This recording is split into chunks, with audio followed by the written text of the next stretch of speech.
Hi friends, welcome back to నారీ వస్త్రాలయం అండి. ఈరోజు ఇంకో ట్రెండింగ్ కలెక్షన్స్తో అయితే మేము ముందుకు వచ్చేసాను.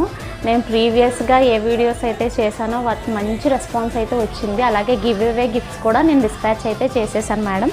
అట్లాగే ఈరోజు ఇంకో ట్రెండింగ్ కలెక్షన్ ఏంటంటే ఇదిగోండి మేడం, విస్కోస్ జార్జెట్లో మీకు అందరికీ తెలిసిందే కదా, స్ట్రైట్ డిజైను, బార్డర్ వచ్చేసి సాటిన్ బార్డర్ వస్తుంది.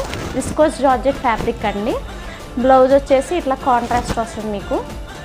Baby pink colour wine colour శారీకి బేబీ పింక్ కలర్ బ్లౌజ్ అనేది పేరప్ చేసామండి. ఇంకొక కలర్ వచ్చేసి ఎల్లో కలర్ అండి. ఎల్లో కలర్కి రెడ్ బ్లౌజ్ అయితే ఇవ్వడం జరిగింది. ఇది హల్దీకి అయితే చాలా బాగుంటుంది మేడం. ఈ 2 కలర్స్ అయితే అవైలబుల్గా ఉన్నాయి. నేను టోటల్ 7 కలర్స్ అయితే తెప్పించాను, అన్నీ సోల్డ్ అవుట్ అయిపోయినాయి. ఈ 2 కలర్స్ మాత్రమే మిగిలినాయి కాబట్టి నేను ఆఫర్ ప్రైస్లో అనేది ఇచ్చేస్తున్నాను. కాస్ట్ వచ్చేసి 699 ఫ్రీ షిప్ మేడం. ఎవరికైనా కావాలనుకుంటే స్క్రీన్ మీద నా నెంబర్ ఇస్తాను, ఫాస్ట్గా మీ ఆర్డర్స్ అనేది బుక్ చేసుకోండి. ఈ పేజ్ని అయితే మీ ఫ్రెండ్స్ అండ్ ఫ్యామిలీ మెంబర్స్కి షేర్ చేయండి. Thank you.